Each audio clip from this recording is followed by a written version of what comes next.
Buenos días, mis queridos hermanos. Le ruego a nuestro Dios que nos envíe su Espíritu, que nos capacite para poder entender su verdad, su realidad, su perspectiva.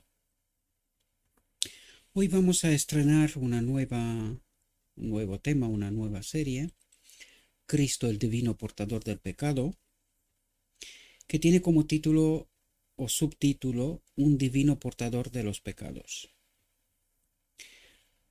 Tengo que confesaros, mis queridos hermanos, que a medida que profundizo, ¿verdad? La verdad, me quedo maravillado, ¿verdad? De la revelación de Dios, de la comprensión que Dios me da de su verdad. Hoy tenemos un tema preciosísimo. Lo vamos a ver.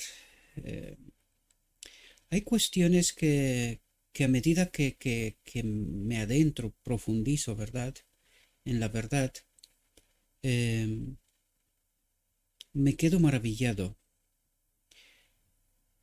Honestamente, siempre me he hecho la pregunta, ¿cómo es que no entendimos estas verdades, verdad? O mejor dicho, ¿cómo es que nos hemos desviado de estas verdades hasta tal punto que hoy nos resulten tan sorprendentes o que escuchemos declaraciones como la que los supuestos teólogos, ¿verdad? Dicen que el Padre y Cristo están jugando unos roles. Esto para mí me demuestra que no entienden el Evangelio. Y no lo digo con ánimo de vanagloriarme, ni mucho menos porque no tengo ningún mérito. Es Cristo el que se nos revela, ¿verdad? A cada uno a medida que nos adentramos y profundizamos en la palabra de Dios. Pero cuando no entendemos la ley del gobierno de Dios y cómo se manifiesta, llegamos a unas horrorosas conclusiones, ¿verdad? Como las que estamos hoy. Vamos a tratar de meternos en este tema porque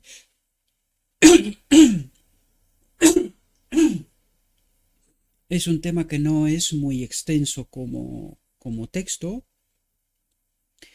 pero sin embargo tiene una profundidad tremendísima, tremenda, tal como la vamos a ver a continuación. Por lo tanto, un divino portador de los pecados. Y vamos a meternos dentro del texto, veamos qué es lo que nos trata de decir nuestro Dios. Dice, Adán cayó por su desobediencia. Había sido quebrantada la ley de Dios. Y aquí deberíamos de hacernos una pregunta clave y fundamental. ¿Qué ley quebrantó Adán? ¿A qué ley fue desobediente Adán, verdad? Ya que sabemos que los 10 principios, los 10 mandamientos, para que podamos entender así, el espejo nos fue mandado en Sinaí, le fue entregado a Adán después de pecado una vez fuera del Edén, ¿verdad? De modo verbal. Pero, ¿qué ley había sido quebrantada en Edén por Adán? Y esta es la clave que nosotros no entendimos, y al no comprender quién es la ley y cómo se manifiesta, al no entender qué es lo que rechazó, reclamó el enemigo en el cielo, diciendo que el Espíritu de Dios en nosotros no es bueno, ¿verdad? Lo que trataba de decir que la ley del gobierno de Dios no es buena, ¿verdad? A través de esta declaración, nosotros deberíamos de entender qué ley había sido quebrantada en Edén por Adán. Cuando entiendes este principio, que la ley de Dios es su espíritu en todo ser creado, lo que nos convierte como templos, ¿verdad? Hemos tratado esto en múltiples ocasiones, ¿verdad? Capítulo en su templo del deseado de todas las gentes, donde nos dice el propósito eterno de Dios, que Él habita en todo ser creado, ¿verdad? Por lo tanto, entendiendo que esta es la ley de Dios, lo que nos falta es entender cómo se manifiesta esta ley de Dios, ¿verdad? Pero aquí vemos que Adán, por su desobediencia quiere decir, por su desconfianza de Dios, de la ley, ¿verdad? Ahora podemos entender quién es la ley, ¿verdad? Al desconfiar de Dios, quebranta este pacto eterno, esta ley, ¿verdad? Porque en realidad este es el pacto eterno, que Dios habite en nosotros, ¿verdad? Y esta es la ley. Esto es lo que el Evangelio una y otra vez trata de decirnos, y en esta ocasión no va a ser menos también, ¿verdad? Por lo tanto, había sido quebrantada la ley de Dios, había sido quebrantada la ley del amor, la ley de servicio, porque la ley sirve a los demás. Nuestro Dios sirve, ¿verdad? No se le sirve.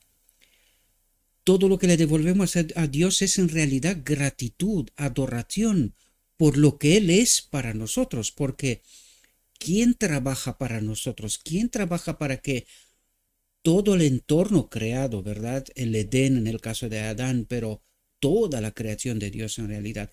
¿Quién trabaja? ¿Quién sostiene para que todo esto esté en una perfecta armonía?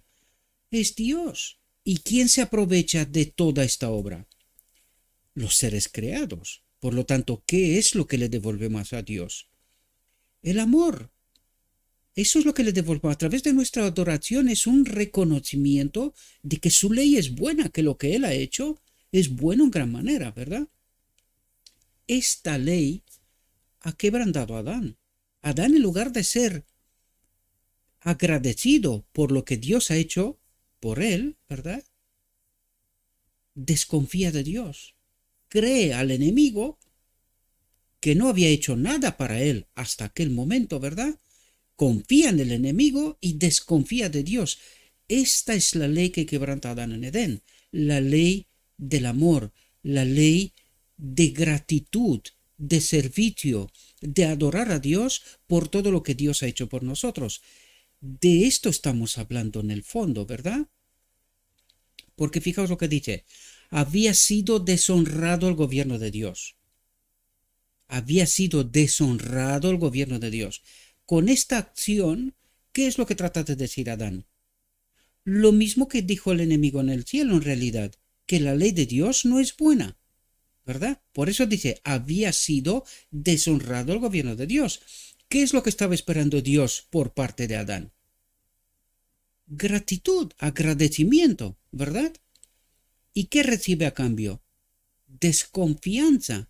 Por eso había sido deshonrado el gobierno de Dios, la ley de Dios. Pero ¿qué significa esta ley para nosotros? Es la ley de vida. Necesitamos entender quién es Dios. Dios es amor, ¿verdad? Por lo tanto, ¿qué es su ley, su espíritu en nosotros? Vida, ¿verdad?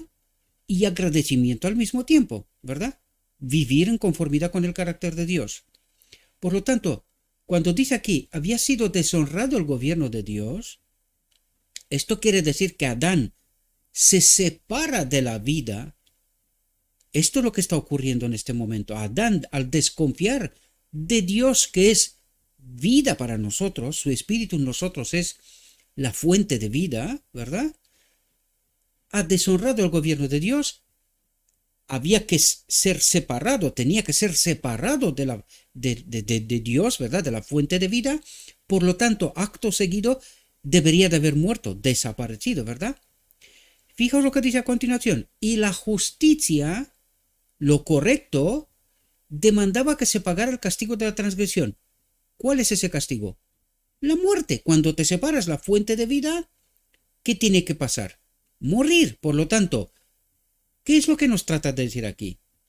¿Había sido deshonrado el gobierno de Dios? Es decir, Adán con su acto de desconfianza, de desobediencia, en realidad desconfía de Dios. ¿Qué tenía que haber pasado en este momento? Separarse de Dios, separado de Dios, morimos. Dejamos de existir, dejamos de vivir, ¿verdad? Y dice, y la justicia, lo correcto, demandaba que se pagara el castigo de la transgresión. Que Adán muera, ¿verdad? Aquí entra en acción Cristo, el Cordero inmolado desde la fundación del mundo. Para salvar a la raza humana de la muerte eterna, el Hijo de Dios,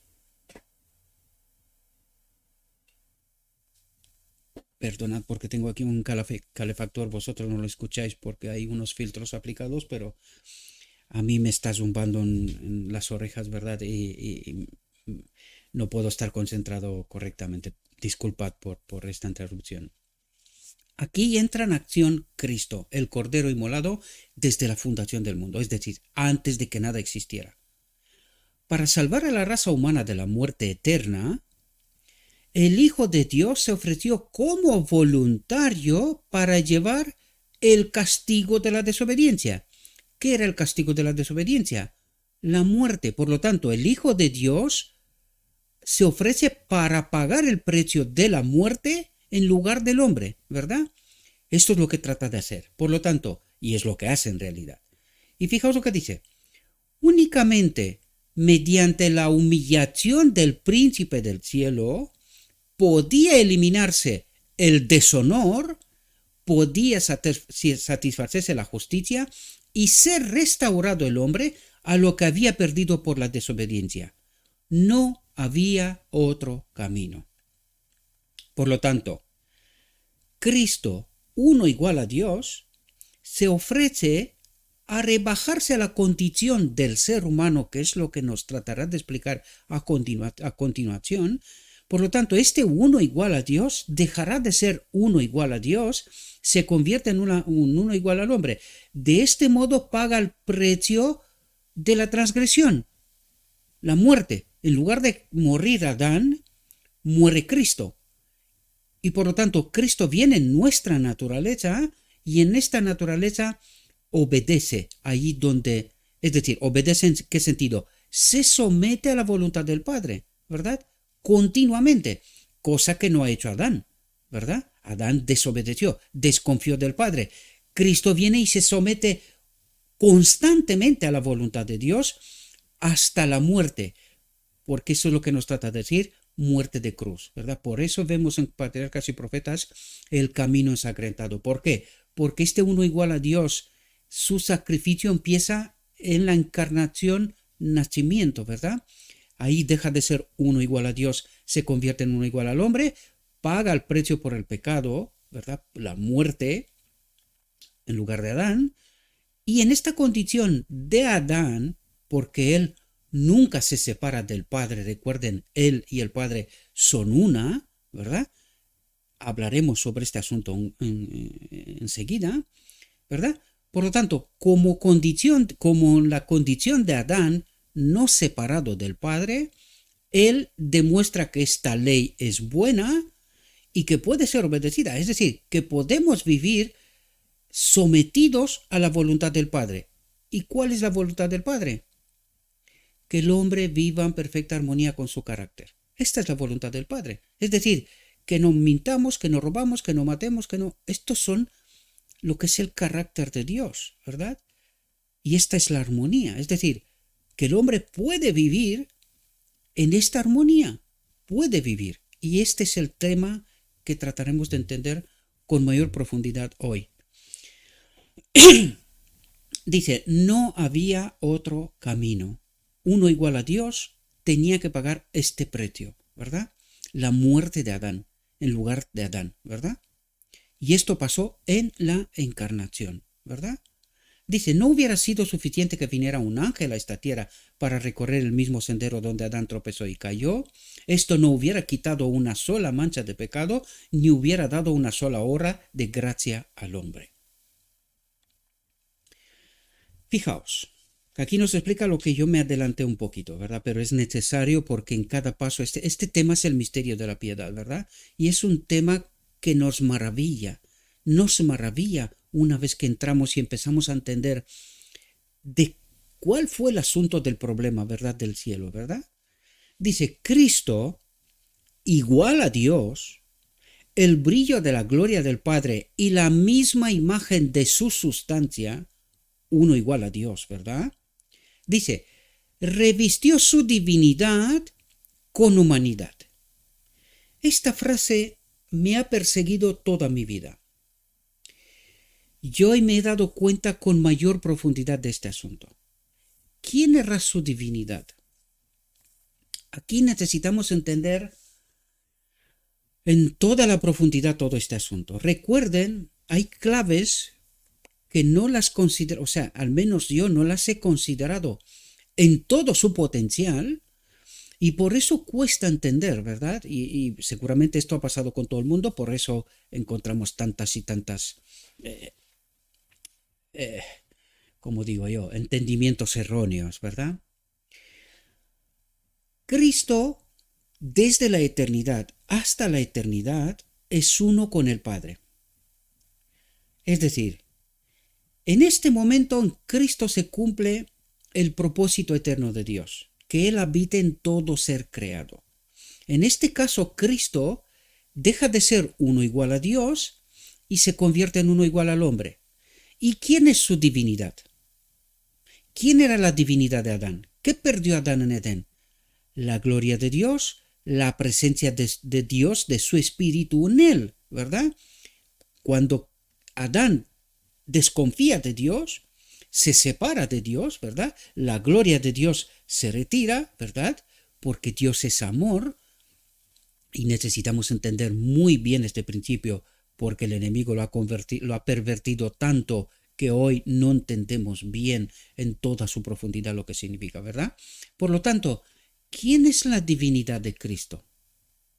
Si Cristo es uno con el Padre, ¿quién es su divinidad en este momento de la encarnación? Por eso es lo que nos dice, revistió su divinidad con humanidad. ¿De qué momento nos habla aquí? De la encarnación. ¿Y quién es la divinidad? Fijaos, un texto importantísimo, importantísimo para poder comprender esta realidad. Fijaos lo que nos dice aquí. Texto de Patriarcas y Profeta. Clave para poder entender el Evangelio. Texto clave. Dios se iba a manifestar en Cristo, es decir, el Padre iba a manifestarse a través de Cristo, dice, reconciliando el mundo así, uniendo al mundo así. ¿Pero por qué dice esto? Porque Adán, la humanidad, ¿verdad?, se había separado de él, es decir, desconfió de él, ¿verdad? De esto nos está hablando.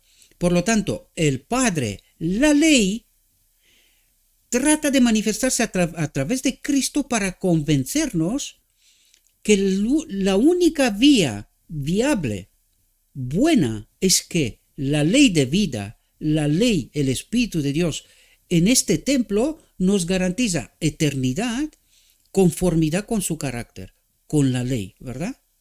Por lo tanto, este texto se convierte en texto de oro para comprender lo que aquí nos estaba diciendo. Revistió su divinidad. ¿La divinidad de quién? Del Padre, con humanidad de Cristo. Y allí vemos cuando Cristo también es adoptado en el marco de la divinidad, porque el Padre habita en él. Por eso el Padre, vimos en la reflexión anterior, terminó a adorarle. Es mi Hijo, es Dios. ¿Comprendéis?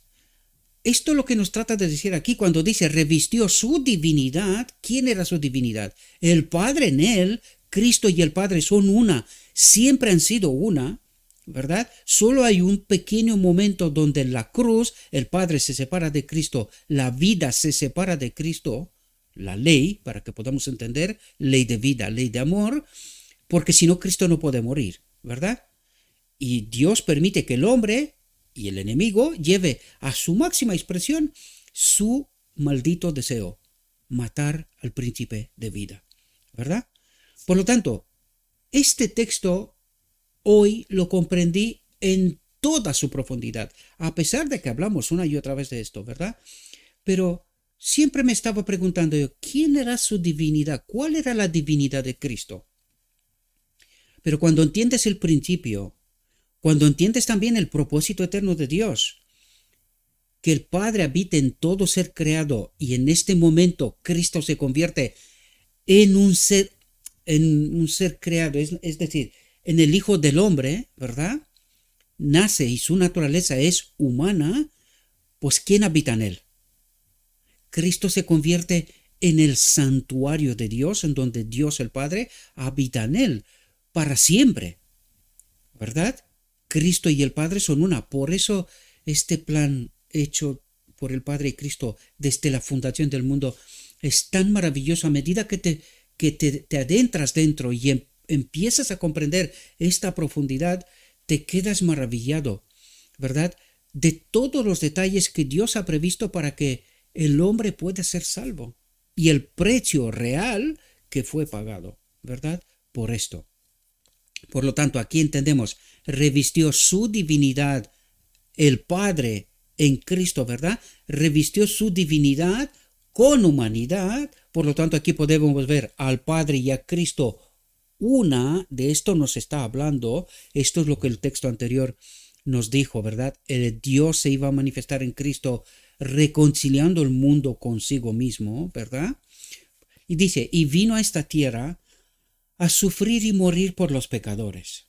El unigénito Hijo de Dios se humilló a sí mismo, se rebajó a sí mismo y se hizo obediente hasta la muerte. ¿Qué es lo que hace Cristo en su naturaleza humana? Bueno, divino humana en realidad, pero en su condición de hombre, ¿verdad? Se hizo obediente hasta la muerte y muerte de cruz. Aunque nosotros hemos visto en las ocasiones anteriores, si entendemos que la encarnación, Cristo paga el precio por el pecado, todo el pecado de la humanidad, todo el pecado de la humanidad, ¿verdad?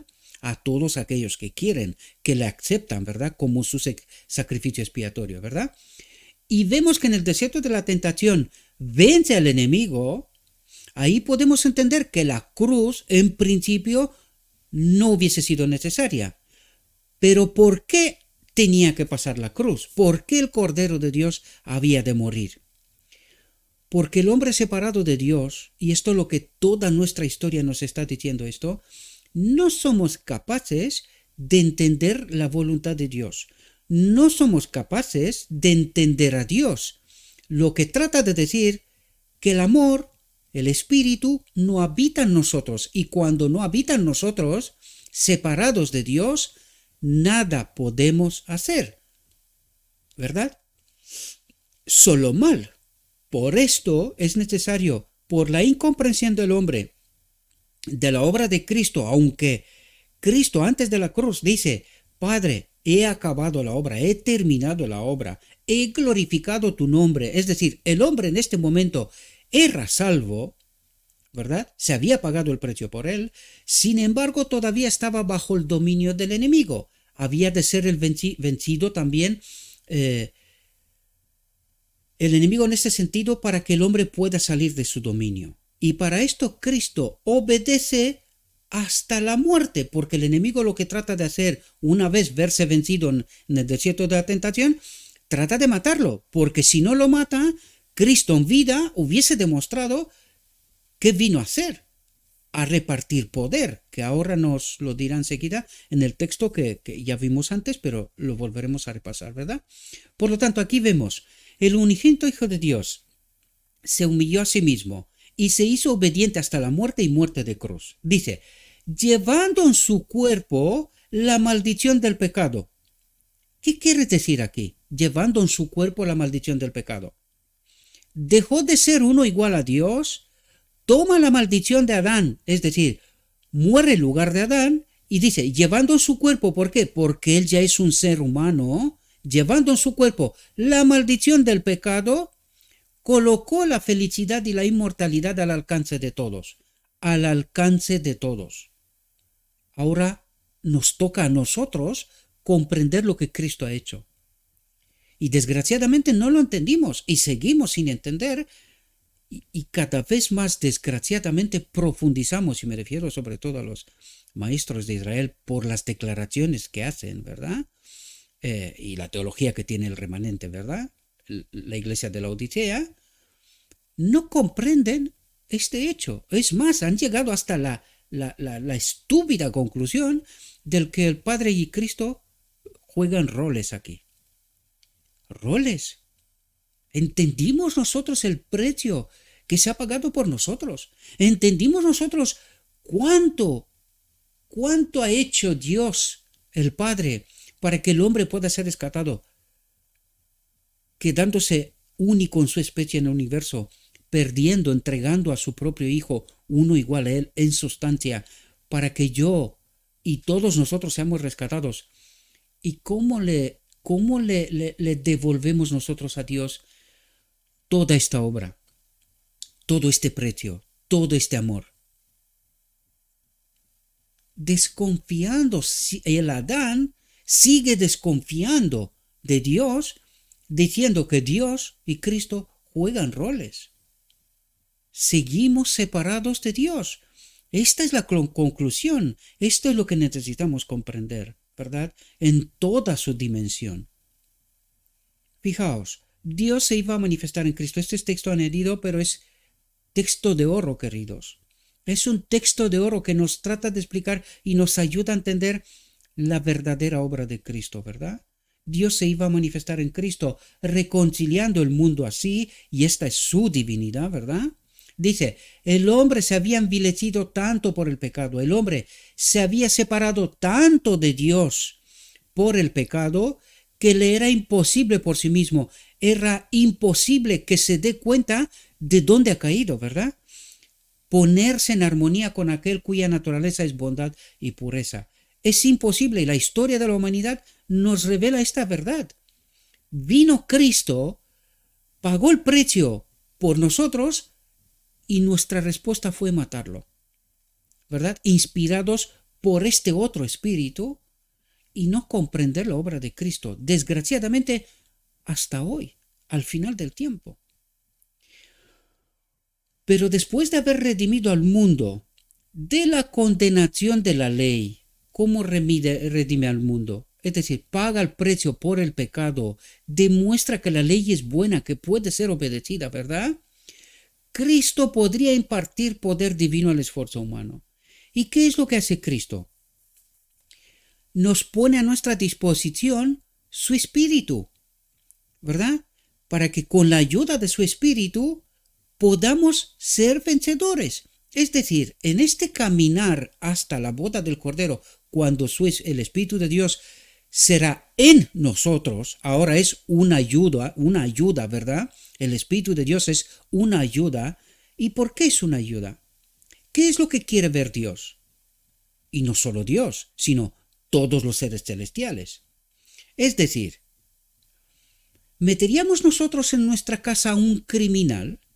Una persona que ha matado, constantemente ha hecho esto, y la historia nos revela, Moisés en Sinaí, o sea, la historia de Sinaí, la venida de Cristo, 1844-1888, ¿verdad? Y el entendimiento que tiene la iglesia de Laodicea hasta hoy, ¿qué nos revela? Que una y otra vez hemos rechazado a Dios. Por lo tanto, ¿qué es lo que Dios espera de nosotros? Que nosotros entendamos qué es lo que Dios, Cristo, ha hecho por nosotros. Una vez entendiendo esto, tratar de vivir en armonía con el carácter de Dios. Es decir, lo que el cielo quiere ver es arrepentimiento profundo, de verdad. Esto es lo que necesita. ¿Metería yo un criminal que ha estado en la cárcel casi buena parte de su vida, ¿verdad? Pero una vez pagado el precio sale en libertad. ¿Lo metería yo en mi casa? ¿Tengo esta confianza? Y para tener esta confianza, ¿qué es lo que necesito saber? Si está arrepentido de lo que he hecho, ¿verdad? Si su vida ha cambiado de verdad. Pues esto es lo que quiere ver el Padre y esto es lo que quiere ver el cielo. Esto es lo que espera de nosotros. Para que podamos acudir a la boda del Cordero y se nos dé la confianza suprema. De nuevo, en esta ocasión, Adán cuando fue creado no pudo elegir si quiere vivir o no quiere vivir en las condiciones en las que Dios ha creado el mundo, ¿verdad? Pero en esta ocasión sí podemos elegir. En esta ocasión no podemos decir o desconfiar de Dios, lo mismo como ha hecho el enemigo, lo mismo como hicimos engañados, sí, pero lo hicimos en Edén. En esta ocasión, teniendo toda nuestra historia a nuestro alcance, teniendo la experiencia personal de qué significa estar separado del Espíritu de Dios, ¿verdad? Y como queremos estar con este Espíritu de Dios porque no queremos vivir en estas condiciones, ¿verdad? Pues Dios espera de nosotros estas vidas transformadas, estas vidas arrepentidas y no permanecer separados de Él. ¿Qué nos mantiene separados de Él? El engaño del enemigo al no entender quién es Dios, quién es Cristo, el precio pagado por el pecado y toda la obra de Cristo, y qué es lo que nos toca a nosotros ahora, que es salir del engaño, del dominio del enemigo, ¿verdad? Porque se nos ha dado esta potestad, salir del engaño, del poder del enemigo, del dominio del enemigo, recibir espíritu y vivir vidas arrepentidas, santificadas en la verdad, ¿verdad? Y de este modo acudimos a la boda del Cordero, se pone su espíritu en nosotros, en este templo, y a partir de aquel momento viviremos como Cristo vivió toda la eternidad, en obediencia, en sumisión, en confianza, en amor con el Padre, que es la fuente de vida, ¿verdad? Pero después de haber redimido al mundo de la condenación de la ley, Cristo podría impartir poder divino al esfuerzo humano.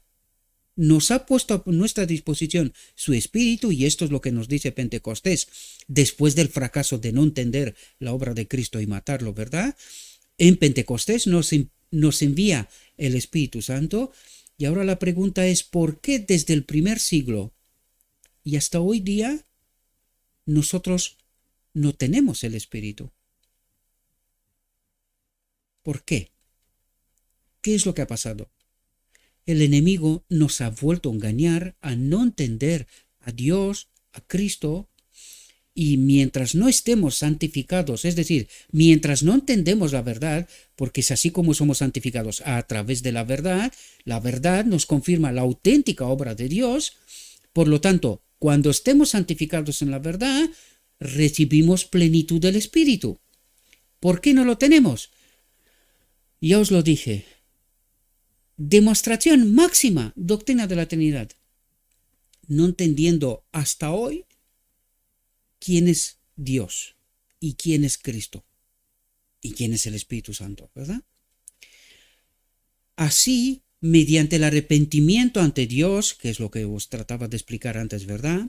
Mediante el arrepentimiento ante Dios y la fe en Cristo, en la obra de Cristo, en quién es Cristo para nosotros, los caídos hijos de Adán podrían convertirse, una vez que se arrepienten, se santifican, entienden todo el proceso, ¿verdad?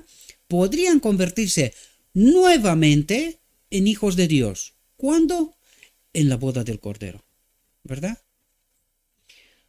Bien, uno, honrado, ahora volvemos a la reflexión de hoy, ¿verdad? Uno, honrado por todo el cielo, vino a este mundo para estar en la naturaleza humana, para ser uno como nosotros, ¿verdad? A la cabeza de la humanidad, es decir, el segundo Adán, lo seguirá siendo rey de este mundo, ¿verdad? Por la eternidad, y rey de reyes, el Hijo de Dios, ¿verdad? De toda la creación de Dios, ¿verdad? Por la eternidad, a la cabeza de la humanidad. Atentos, ¿por qué? Para testificar. ¿Por qué vino Cristo? Para testificar ante los ángeles caídos que acusaron a Dios que su ley no es buena, su espíritu en ellos no es bueno. Pues para testificar ante los ángeles caídos en condición de hombre, ¿verdad? Él se rebaja a esta condición de hombre para testificar ante los ángeles caídos y ante los habitantes de los mundos no caídos, sobre cuál planeaba la duda. ¿Tendría Lucifer razón? ¿Será verdad? Pues Cristo viene y en nuestra condición, desde nuestra condición, demuestra que la ley es buena, que la ley puede ser obedecida, ¿verdad? para testificar ante los ángeles caídos y ante los habitantes de los mundos no caídos, que mediante la ayuda divina que ha sido provista, mediante su Espíritu en nosotros, el propósito eterno de Dios, que Él habite en todo ser creado, esta es la ayuda divina, ¿verdad? En este caso, esa ayuda no es en nosotros, porque nosotros necesitamos y tenemos que demostrar que somos arrepentidos de nuestra mala decisión de estar separados, de desconfiar de Dios, ¿verdad? Por lo tanto, recibimos ayuda, recibimos la promesa, pero ahora tenemos que apoderarnos de ella, ¿verdad? ¿Y cómo lo hacemos? Lo expliqué antes, santificándose en la verdad, es decir, entender el proceso, entender lo que Cristo ha hecho, entender lo que necesitamos, el Espíritu, pedir el Espíritu, recibir y tratar de vivir vidas transformadas, ¿verdad? De este modo, con el Espíritu, el carácter de Cristo en nosotros, acudimos a la boda del Cordero, recibimos la aprobación de Dios, se pondrá su Espíritu en este templo para siempre y entraremos de nuevo en el reino de Dios, ¿verdad? Casi os estoy explicando el Evangelio sintetizado a la máxima expresión, porque es lo que el texto trata de explicarnos, ¿verdad? Que mediante la ayuda divina que ha sido provista, todos pueden caminar por la senda de la obediencia a los mandamientos de Dios. El Hijo de Dios murió, uno igual a Dios, por los que no buscaban su amor, porque ni siquiera sabían de dónde han caído, ¿verdad? Han perdido de vista este horizonte, la demostración, Sinaí.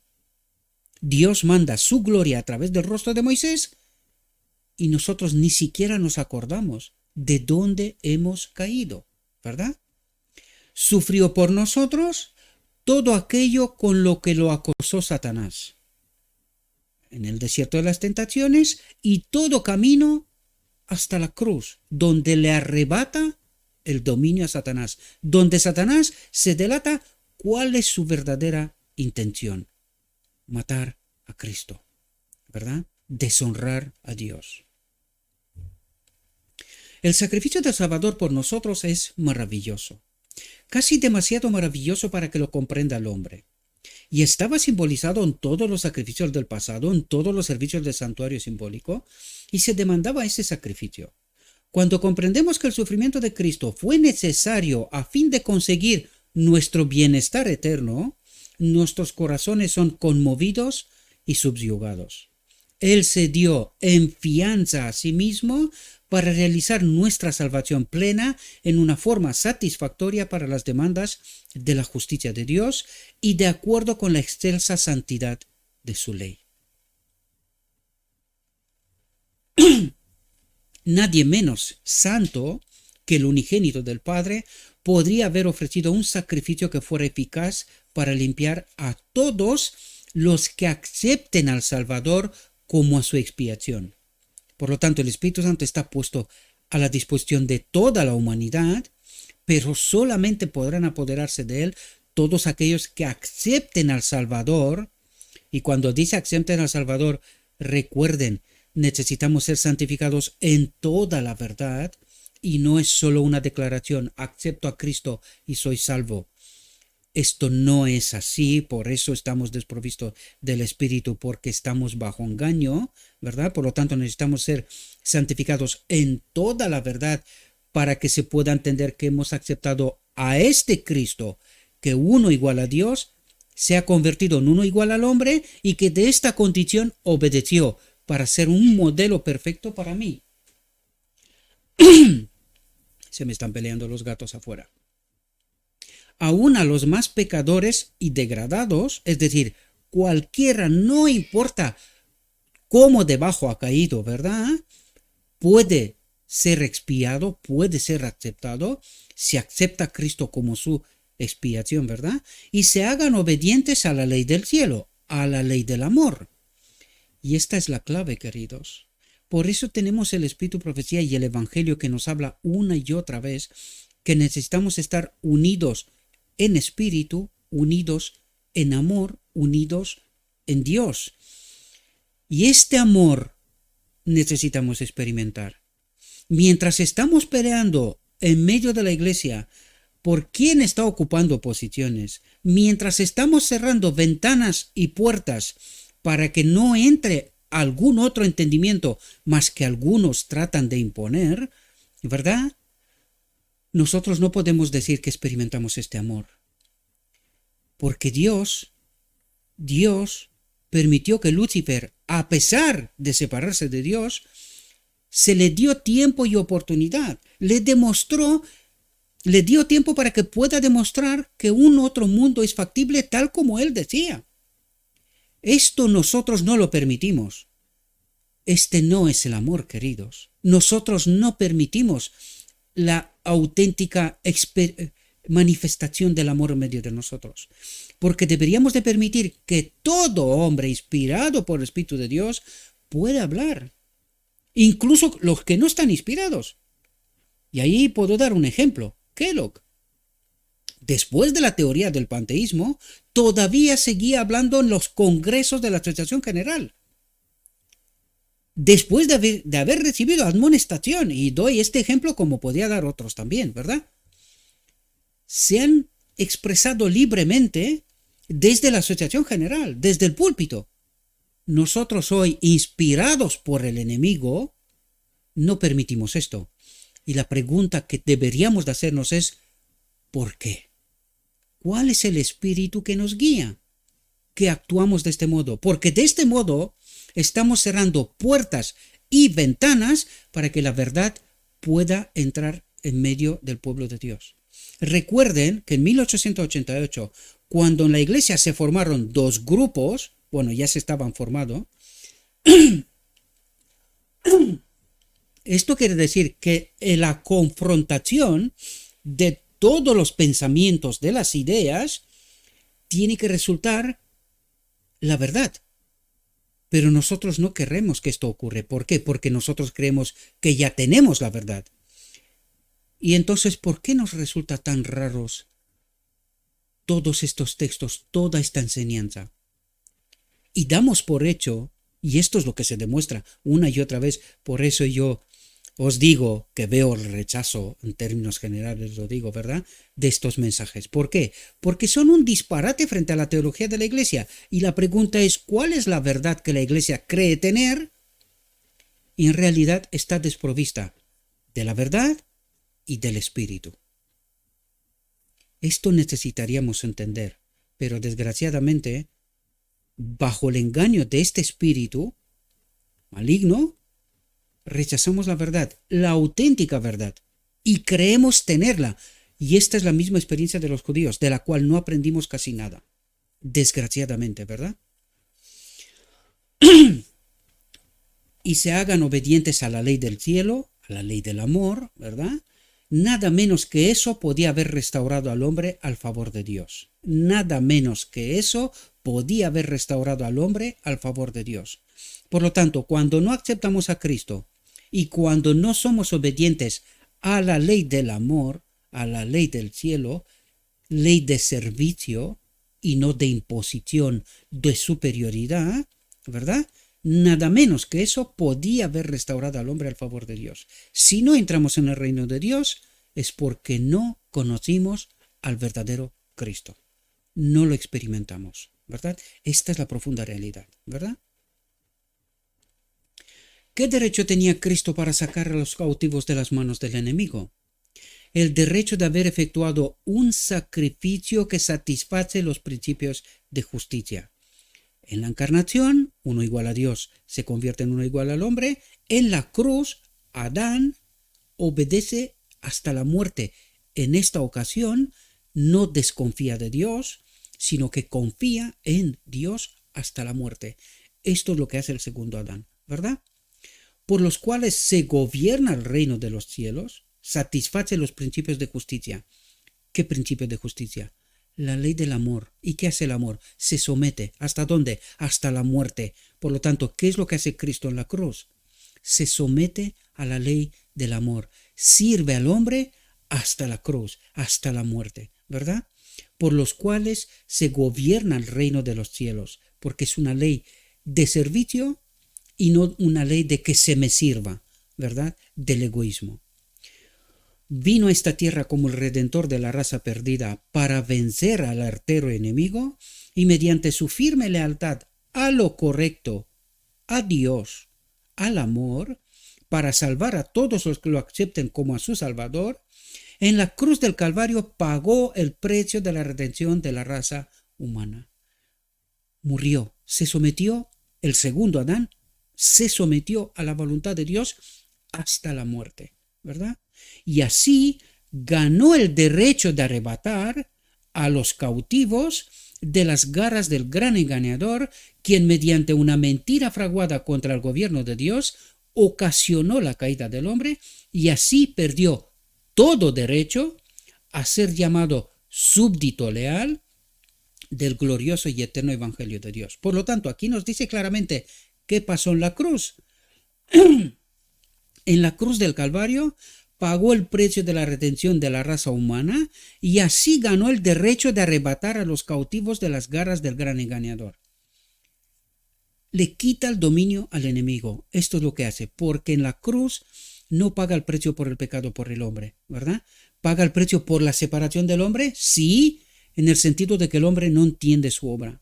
Por esto el hombre, inspirado por el enemigo de Dios, lo mata.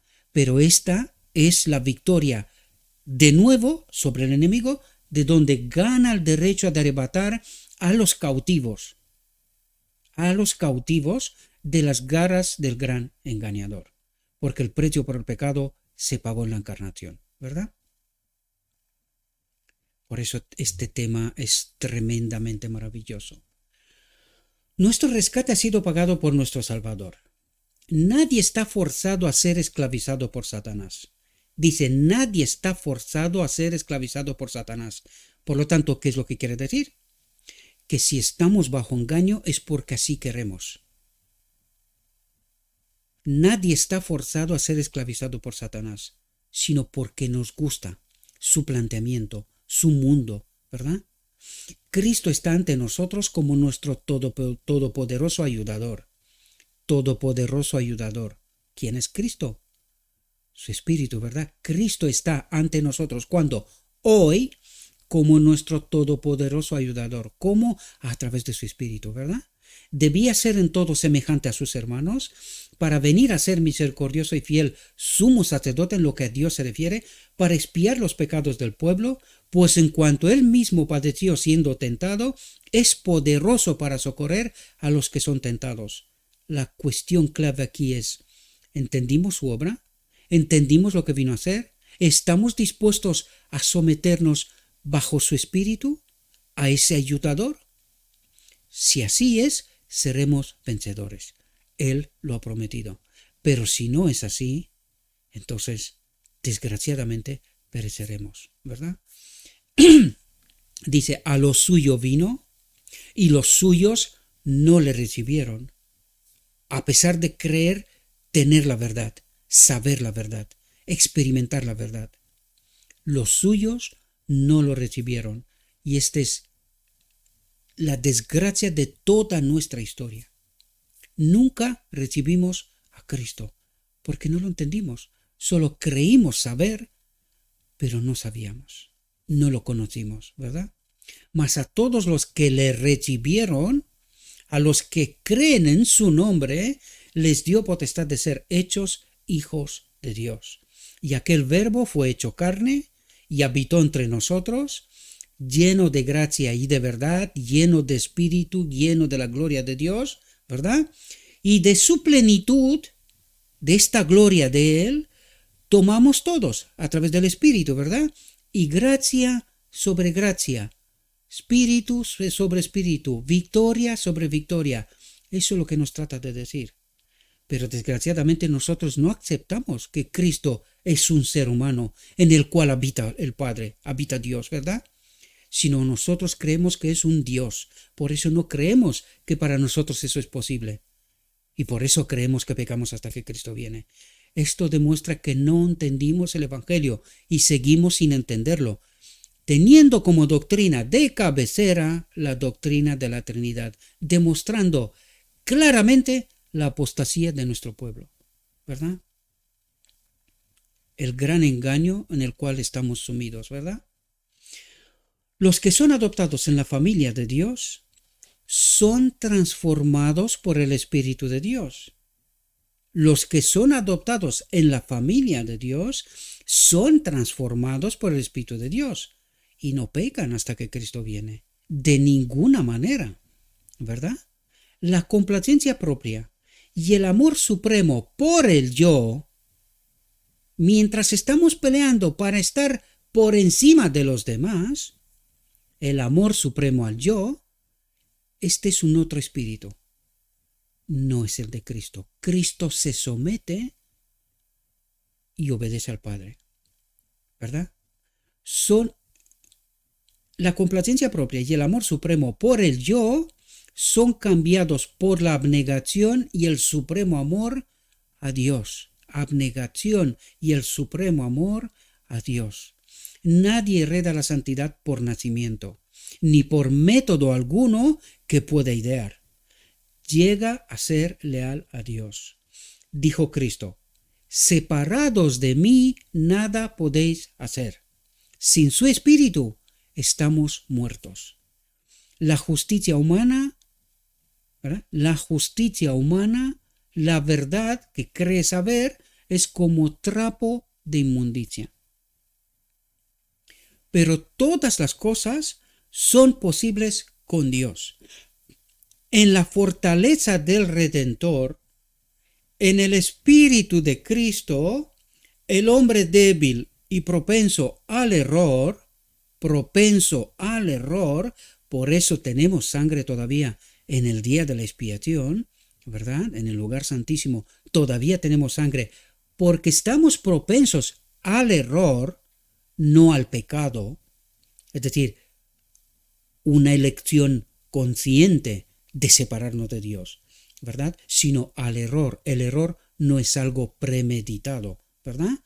Puede llegar a ser más que vencedor sobre el mal que lo acosa. Y ahora, una vez que entiendes esto, queridos, necesitaríamos entender quién es en verdad el Espíritu que nos guía. Cuando entendemos este párrafo, deberíamos entender cuál es el Espíritu que guía a este pueblo. De ha llegado a estas conclusiones tan tenebrosas. El Padre y Cristo juegan roles, la doctrina de la Trinidad, no podemos obedecer, pecamos hasta que Cristo viene. ¿De qué espíritu viene todo este engaño? Deberíamos de entender, porque el Espíritu de Dios, pero todas las cosas son posibles con Dios, en la fortaleza del Redentor, en el Espíritu de Cristo, ¿verdad? El hombre débil y propenso al error puede llegar, y allí hay un condicionante, puede llegar a ser más que vencedor sobre el mal que lo acosa. ¿Y por qué no llegamos? Esta es la pregunta a la cual necesitamos respuesta.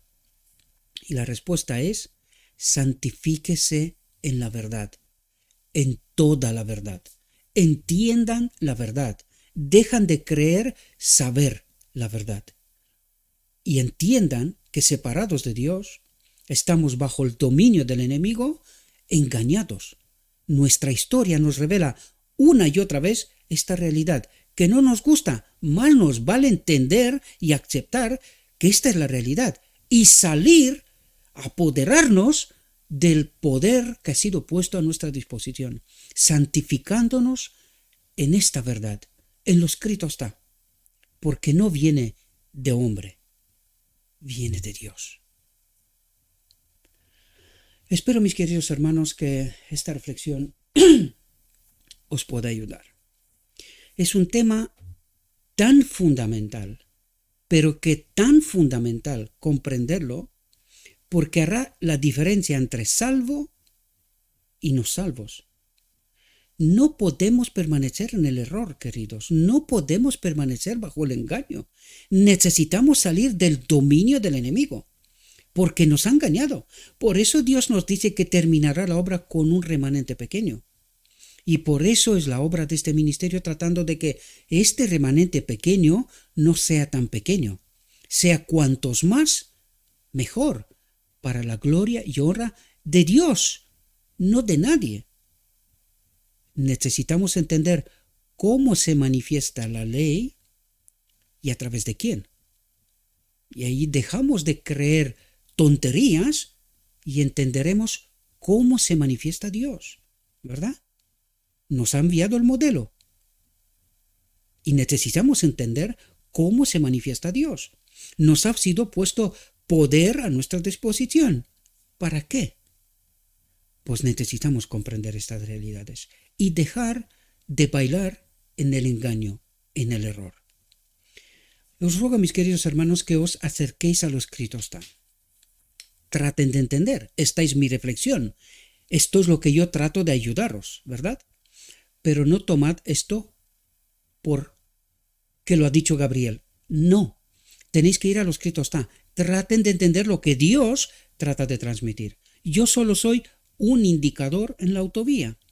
Vosotros tenéis que recorrer la autovía. Lo escrito está. Santifíquese en la verdad. Y de este modo nos llenamos del poder del Espíritu Santo.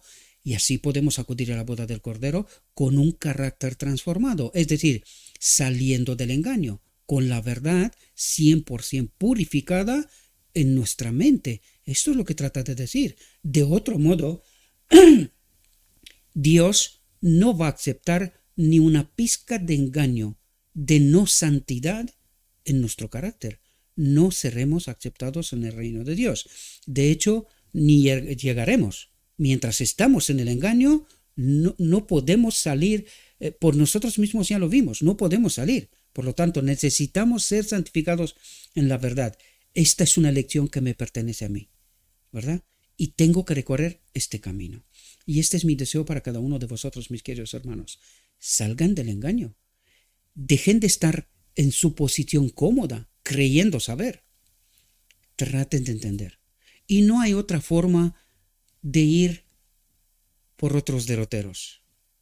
Mientras vamos a lo que nos dice el hombre y no queremos recorrer lo escrito está, seguiremos permanecer en el engaño. ¿Qué es lo que escribe la sabiduría humana? Error. Así llegamos aquí.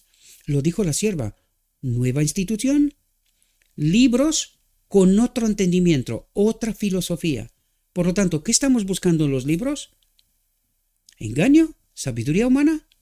Recorramos la autovía, el espíritu, profecía y el evangelio. Recorramos esta autovía, no otra, queridos. No traten de escaparse, de escabullirse de esta autovía. Todo aquel que va a otros libros, a otros entendimientos, a la sabiduría humana, será engañado. Así ha obrado y sigue obrando el enemigo. Espero que puedan entender esta realidad.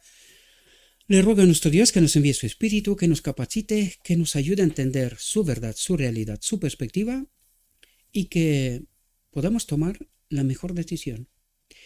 Y cuando hemos tomado esta decisión, cumplan con su deber, la gran comisión. Empiecen a amar, queridos.